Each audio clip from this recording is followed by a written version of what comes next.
Next 37th question, deficiency of proteins causes which disease?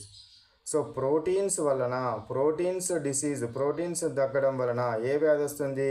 Kwashiorkor disease అనేది రావడం జరుగుతుంది.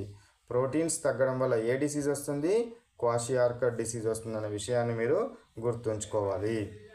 Next one 38 question, deficiency of proteins and carbohydrates. Proteins మరియు carbohydrates రెండూ తగ్గడం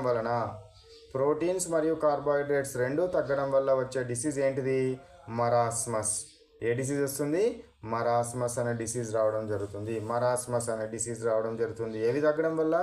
proteins మరియు carbohydrates తగ్గడం వలన.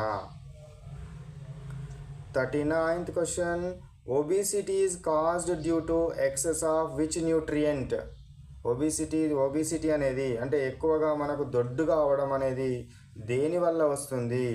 ఏది ఎక్సెస్గా ఉండడం వల్ల వస్తుంది అంటే ఫ్యాట్స్ అనేది ఎక్కువగా కనుక ఉన్నట్టయితే, క్రొవ్వు పదార్థాలు కనుక ఎక్కువగా కనుక ఉన్నట్టయితే, బాడీలో క్రొవ్వు ఎక్కువగా స్టోర్ అయితే మనకు ఒబిసిటీ అంటే బాగా దొడ్డుగా అవడం అనే డిసీజ్ రావడము జరుగుతుంది.